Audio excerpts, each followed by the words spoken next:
ভগবানের সঙ্গে আমাদের সম্বন্ধ আছে, সেই সম্বন্ধ জানতে হবে, তাই না হলে আমরা মানুষ নই। এই যে আলোটা জ্বলছে, পাওয়ার হাউসের সঙ্গে সম্বন্ধ আছে বলেই তো আলোটা জ্বলছে নাকি? মাঝখানে তারটা কেটে দাও থেকে আলো কি করে জ্বলে দেখি? জ্বলবে? কখনো জ্বলবে। তা আমরা যে বেঁচে আছি, বসে আছি, কথা বলছি, ভগবানের সঙ্গে আমাদের যোগাযোগ আছে। তাই ভগবান হচ্ছে পূর্ণ চেতন, আমরা হচ্ছে অনুচেতন।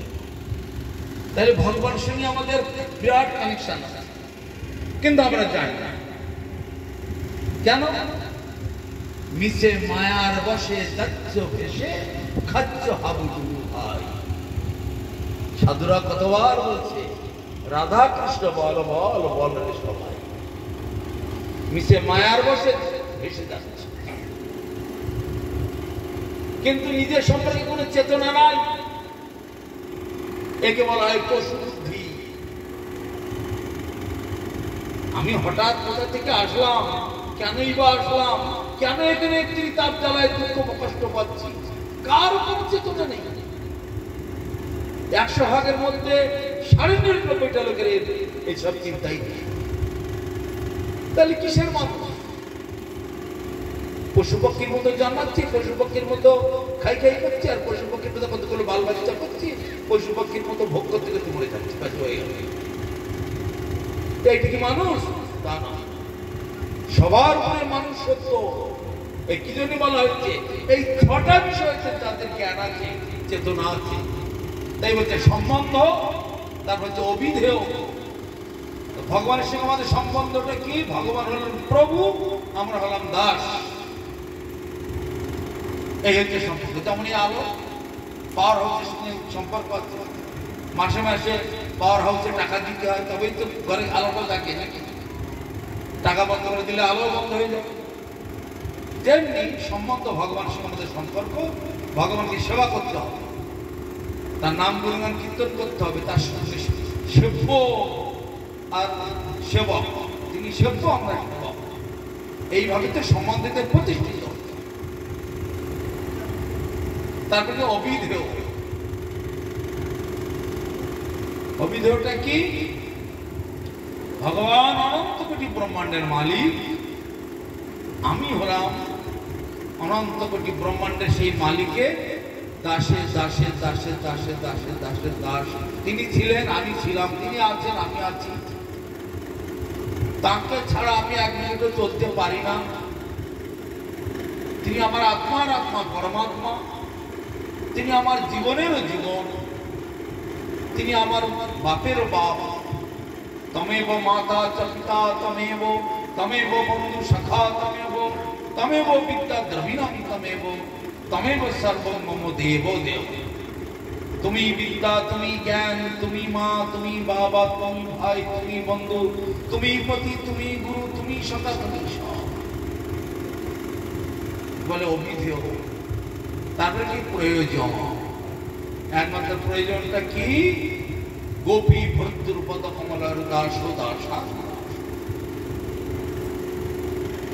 গোপীদের আরাধ্য ভগবান, তিনি আমাদের একমাত্র আরাধ্য বিষয়। ব্রজ গোপীগণ যে ভাব নিয়ে তাকে সেবা করে, চরম এটা আমাদের লক্ষ্য সেই দিকে। এই সম্বন্ধ অবিধেয় আর প্রয়োজন। অত্যন্ত অন্তরঙ্গ ভাবে ভগবানের সেবা, গোপী ভাব। এই সম্বন্ধ অবিধেয় প্রয়োজন। আর ওদিকে চাণক্য পণ্ডিত তিনি দিয়েছেন কি জানো বললাম? আত্মবৎ সমদর্শিন, মাতৃবৎ পরদারেষু, লোষ্ট্রবৎ পরদ্রব্যেষু। নিজের মতো করে অন্য সকলকে দেখতে হবে, আর মায়ের মতো করে পর স্ত্রীকে দেখতে হবে, আর পরদ্রব্যটা একটা মাটির ঢেলার মতো মনে করতে হবে। কেউ মোবাইলটা রেখে একটু বাথরুমে গেল, এসে দেখছে মোবাইলটাকে নিয়ে চলে গেছে, পরের দ্রব্যের প্রতি লোভ এসে গেল। কারো পকেটে টাকা দেখেছে, টাকাটা কি করে পকেট বাড়ি করা যায় চিন্তা করতে হবে। এগুলো কখনো সতের উপায় নয়। বুদ্ধিমান জ্ঞানী লোকের এই বিচার হবে না। এই 6টা বিষয় আমাদের জানতে হবে। আর বৈষ্ণবগণ জীবে দয়া নামে রুচি, সবসময় জীবকে দয়া করতে হবে। প্রত্যেক জীবের মধ্যে ভগবান রয়েছে। কৃষ্ণ অধিষ্ঠান সর্বজীবে জানি সদা, করিবে সম্মান সবে আদরে সর্বদা। প্রত্যেকটা জীবের মধ্যে, পিঁপড়ের মধ্যেও আছে, পাখির মধ্যেও আছে, তারপরে মাছ, গাছ, লতা পাতা, সাপ, ব্যাঙ, ইঁদুর, মাদন, প্রত্যেকের মধ্যে আত্মা রয়েছে। সেই আত্মা হচ্ছে ভগবানের দাস, ভগবানের অংশ। সেই জীবকে কখনো কষ্ট দেওয়া যাবে না। তবে অনেকে বলেন তাহলে শাক সবজির মধ্যেও জীব আছে, প্রাণ আছে। অবশ্যই আছে, সেটা আপনারা করেন কেন? আমরা শাক সবজিগুলো ভগবানের প্রিয়, এগুলোকে বলে সাত্বিক বস্তু, তাই তাকে উপযুক্ত তৈরি করে ভগবানের সেবায় দেওয়া। ভগবানের সেবায় দিয়ে তারপরে আমরা তার প্রসাদ রূপে গ্রহণ। নালা নর্দমার জল যেমন আমরা গ্রহণ করতে পারি না, কিন্তু এই জল ঘুরে ফিরে যখন গঙ্গায় গিয়ে পড়ে তখন আমরা তখন নিতে পারি, পারি কি না? ঘাসের উপর দিয়ে মারিয়ে যাচ্ছি, সেই ঘাস আমরা মাথায় দিতে পারি না, কিন্তু সেই ঘাসগুলো দুর্বা ঘাস যখন ঠাকুরের চরণে অর্পিত হলো আর সেটাকে পায়ে নিতে পারি, তখন সেটা আমরা মাথায় নিতে পারি, তাই না? সেই রকম যতক্ষণ ভগবানের সেবায় না লাগে সেই বস্তুটাকে কোনোভাবে আমরা ব্যবহার করতে পারবো না। তাই ভগবান গীতাতে বলছেন, যৎ করসি যৎ স্নাসি যৎ জুহসি দদাসি যৎ তপস্যসি কৌন্তেয় তৎ পুষ্যম দর্পণম। তুমি জাত করো, যজ্ঞ করো, হোম করো, গাড়ি করো, বাড়ি করো, বিয়ে করো, শ্রাদ্ধ করো, অন্নপ্রাশন করো, যাই করো না কেন ভগবানকে কেন্দ্রে বসিয়ে করতে হবে। কিন্তু আপনাদের এই জগতে সেই নিয়মগুলো ধীরে ধীরে উঠে যাচ্ছে। আপনাদের এই নিত্যানন্দ প্রভু দেশ, এই মহাপ্রভু দেশ, পঞ্চতত্ত্ব দেশ, এই নবদ্বীপ ধাম, নবদ্বীপ হেন গ্রাম ত্রিভুবনে নয়, যদি অবতীর্ণ মোর চৈতন্য গোস্বামী। তাকে একবারে বুঝতে পারলেন না, চিনতে পারলেন না। মহাপ্রভু তার পার্শ্বদ কি আচরণ করে গেছেন সেগুলো সব জলাঞ্জলি দিয়েছে। তারপর আবার এখন কি পছন্দ তো হচ্ছেই না, তাকে তো চিনতে তো পারলেনই না। আবার আজকাল কি পিটার পিটার যিশু, ডাইরেক্ট আমরা কথা বলতে পারি না, ডাইরেক্ট ভগবানের সঙ্গে কথা বলা যায় না। মিডিয়া দরকার, এজেন্ট দরকার। বড় কোম্পানির সঙ্গে সাক্ষাৎ কথা বলা যায় না, মাল কেনা বেচা হয় না, কোম্পানির এজেন্টের সঙ্গে কথা বলতে হয়। তেমনি ভগবানের এজেন্ট হলেন গুরুদেব, ভগবানের প্রতিনিধি হলেন গুরুদেব, ভগবানের পার্ষদ, ভগবানের নিজজন, ভগবানের পাঠানো দূত বা ভগবানের ঘটক, যাই বলেন না কেন, ইনি হচ্ছেন গুরু। আমার কোন সমস্যা হলে আমি গুরুর কাছে যাব, গুরুদেব সে আমার কথাটা শুনবেন, শুনে ভগবানের কাছে জানাবেন। আর ভগবানের জগতের সুখ দুঃখের কথা ভগবান গুরুর মাধ্যমে আমাকে শোনাবেন। সেই জন্য ভগবান নিজে রামচন্দ্র তিনিও গুরু পদাশ্রয় করেছিলেন, কৃষ্ণ তিনিও গুরু পদাশ্রয় করেছিলেন, মহাপ্রভু তিনিও গুরু পদাশ্রয় করেছিলেন। তেমনি এই পারম্পর্যক্রমে আমরাও এটাই শিখেছি। ভগবান তার বিদ্যা, তার জ্ঞান, তার শিক্ষা সব গুরুর মাধ্যমে জগতে পরিবেশন করে। সেই জন্য গুরুচরণ আশ্রয় করতে হয়। আপনার কোন প্রশ্ন নিয়ে মন্দিরে গিয়ে ভগবানের কাছে বললে ভগবান কথা বলবেন না, কিন্তু গুরুর কাছে গিয়ে বললে গুরুদেব বললে, বলো বাবা তোমার কি হবে, তোমার কি দুঃখ, কি কষ্ট, কি সমস্যা, গুরুদেব সেগুলো শুনে সেই খবর ভগবানের কাছে পাঠিয়ে দেয়। আর ভগবানের কাছ থেকে মঙ্গলের বার্তা, মঙ্গলের খবর সেইগুলো আমাদের খেতে। তাহলে গুরুপদ আশ্রয় করা কত প্রয়োজন চিন্তা করুন। আবার সেই গুরুকে নরমতি করলে মহাপাপ। গুরু সু নরমতি যশোবা নারকী সব। ভাগবত বলছে, নির্দেহ মাত্রাম সুলভম প্লবম গুরু কর্মধাম মায়ানুকূলেন নবস্যতে নিতম পুমান ভবাব্ধি নতরচ্ছাদ মহা। এই মনুষ্য দেহটা একটা নৌকোর মতো, নৌকো যেমন জলে ভাসে, এই দেহটা শরীরটা ভব সমুদ্রে ভাসছে। শ্রীনগর মাঝিটাকে আমার গুরু, নৌকোর যাত্রীকে আমি হলাম সেই নৌকোর যাত্রী। গুরুদেবের আদেশ মতো এই দেহরূপী নৌকোতে আমি বসে থাকবো, গুরুদেবের আদেশ মতো চলবো। গুরুদেব হাল ধরে আছে। নৌকোটা চালাবে কে? অনুকূল বাতাস, হরিনামের বাতাস। নিত্যানন্দ প্রভু মহাপ্রভু সারা পৃথিবী জুড়ে, সারা ব্রহ্মাণ্ড জুড়ে হরিনামের ঝড় তুলেছে। অর্থাৎ সেই হরিনামেই আমাকে ফেলে দিয়ে শুধু গুরু আজ্ঞা শিরোধার্য করে আমাকে বাকি জীবনটা চালিয়ে যেতে। এই হচ্ছে পদ্ধতি।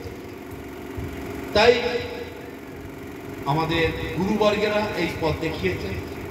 আমাদের গুরু মহারাজ জগৎগুরু ভক্তি সুন্দর গোবিন্দদেব গোস্বামী মহারাজ, আমি ওপারে জল মন্দির আছে সেখান থেকে এসেছি। চৈতন্য সারস্বত মঠ আমাদের মঠের নাম। আমাদের গুরু মহারাজ একটা সুন্দর লোগো বানিয়েছে। লোগোটা কিরকম? সিম্বল।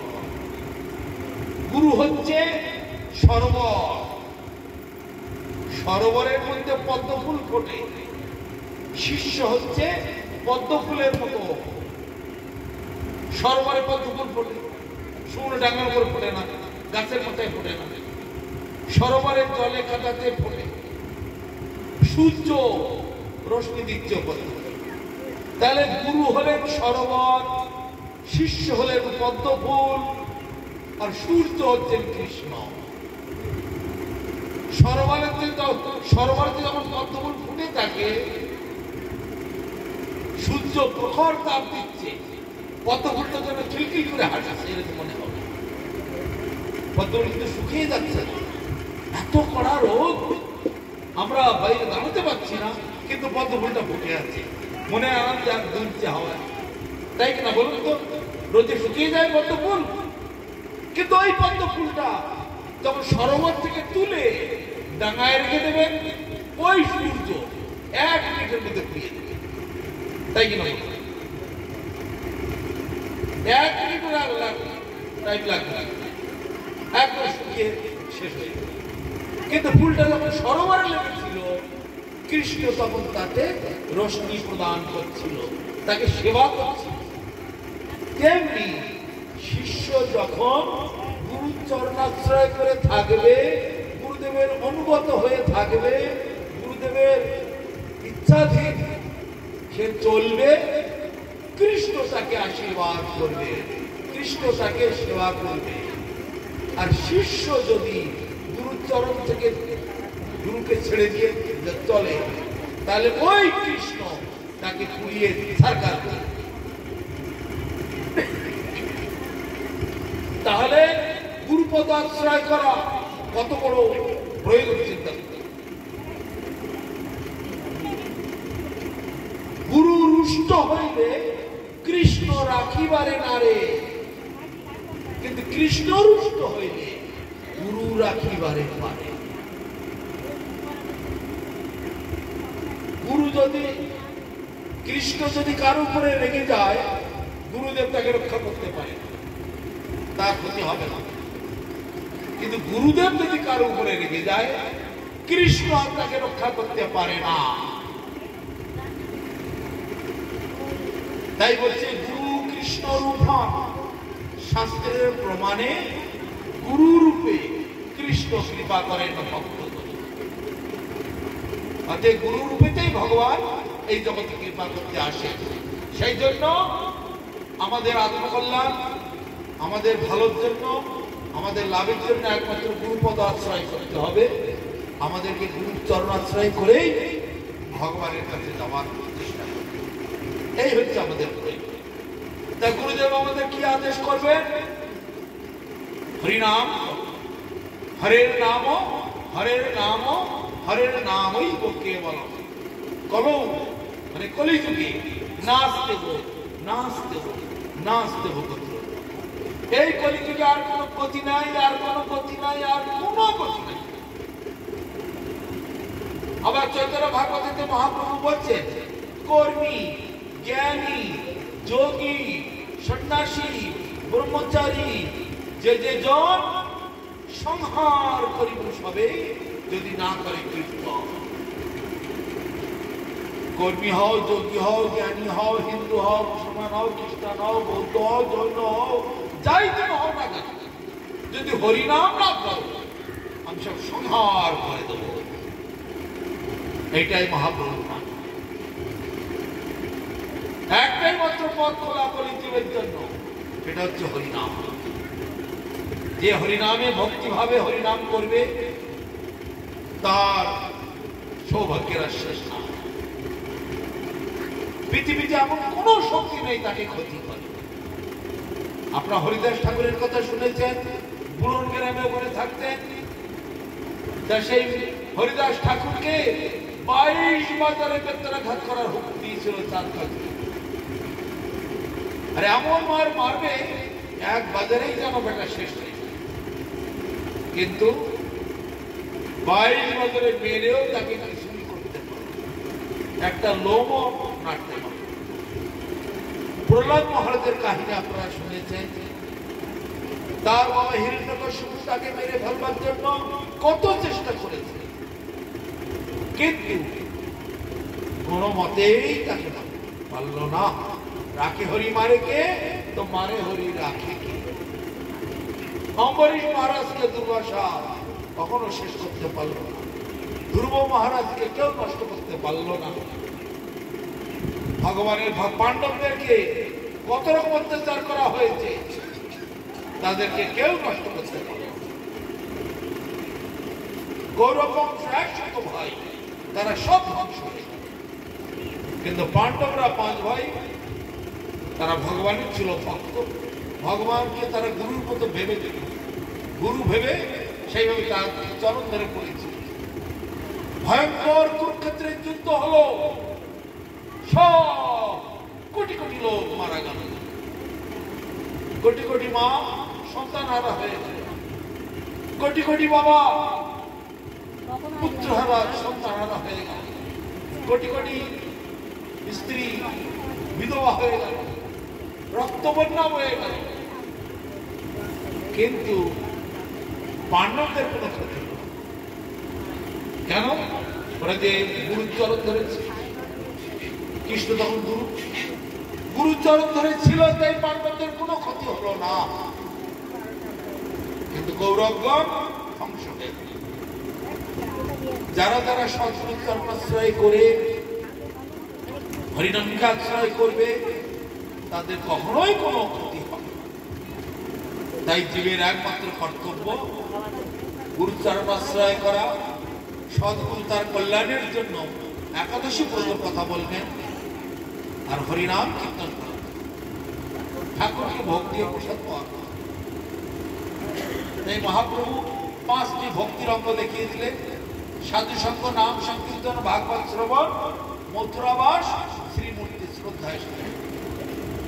আবার পূর্ববঙ্গের ব্রাহ্মণ তপন মিত্রকে বললেন, শোনো বিপ্র, কলিযুগে নহে তব যোগ্য, যে জন কৃষ্ণ ভজে তার মহাভাগ্য। অতএব তুমি কৃষ্ণ ভজ গিয়া খুঁটিনাটি করি হরিয়া কান্ত। সনাতন গোস্বামীকে কি বললেন? জীবে দয়া, নামে রুচি, বৈষ্ণব সেবন, ইহা বই ধর্ম নাই শুনো। আবার বলছেন, নাম সংকীর্তন বৈষ্ণব সেবন, 2 করো শীঘ্র পাবে কৃষ্ণের চন্দ্র। আপনারা সবাই সেই হরিনাম করবেন, আপনাদের কল্যাণ হবে, মঙ্গল হবে। হরিনাম ছাড়া গতি নাই, গতি নাই, গতি নাই।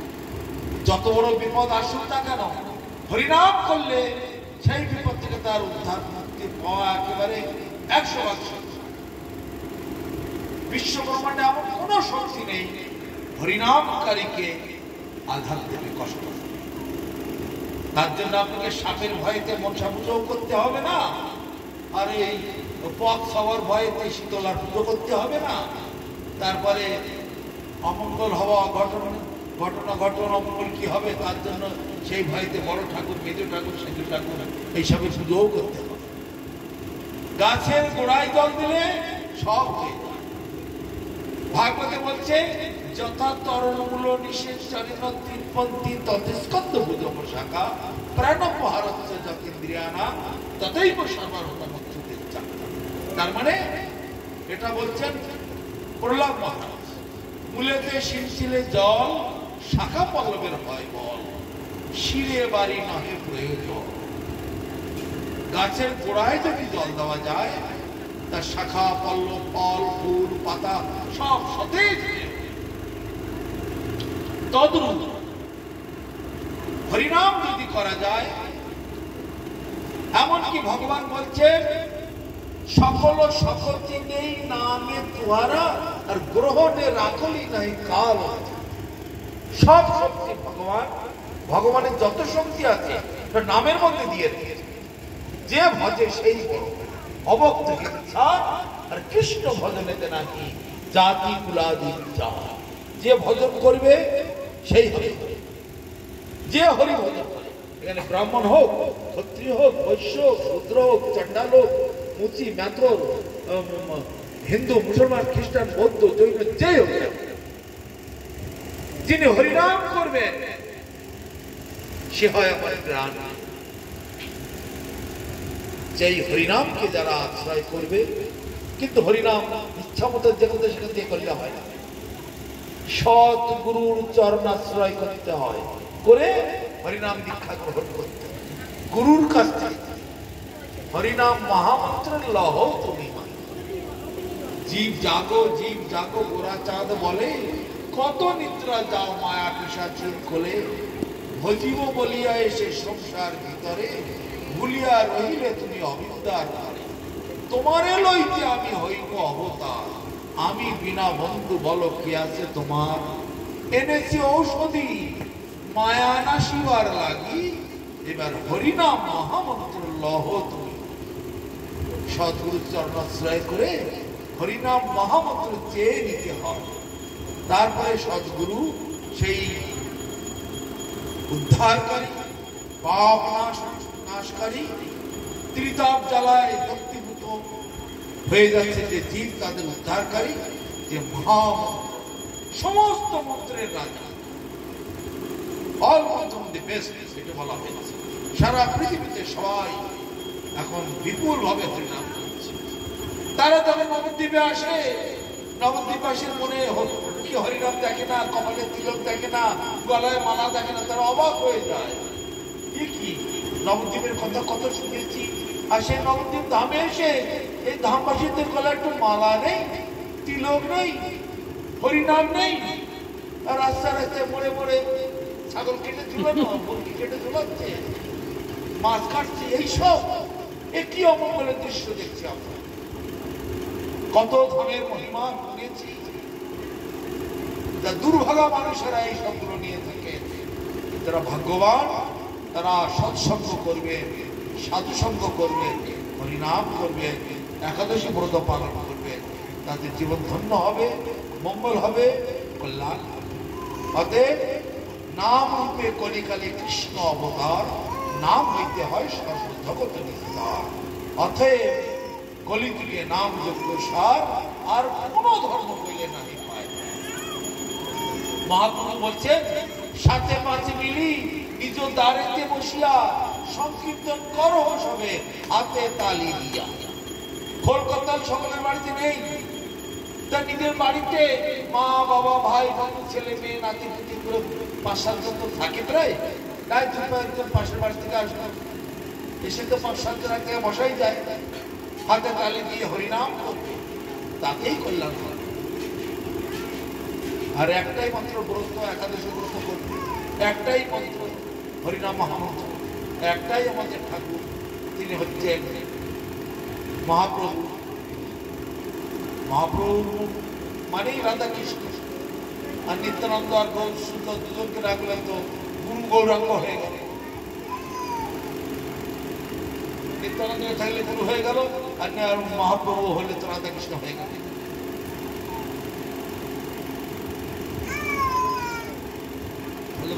তাহলে এখন আমরা এখানে আপাতত বিশ্রাম রাখি। হরিনাম হচ্ছে আমাদের একমাত্র দ্রব্য, একমাত্র মন্ত্র। হরিনাম ছাড়া গতি নাই, গতি নাই, গতি নাই। আপনারা সৎগুরুর চরণাশ্রয় করে হরিনামকে গ্রহণ করবেন, হরিনামকে গ্রহণ করে আপনারা আপনাদের জীবন অতিবাহিত করলে আপনাদের মঙ্গল হবে, আপনাদের জীবন পূর্ণ হবে। বাঞ্ছা কল্পতরুভ্যশ্চ কৃপা সিন্ধুভ্যো চ পতিতানাং পাবনেভ্যো বৈষ্ণবেভ্যো নমো নমঃ।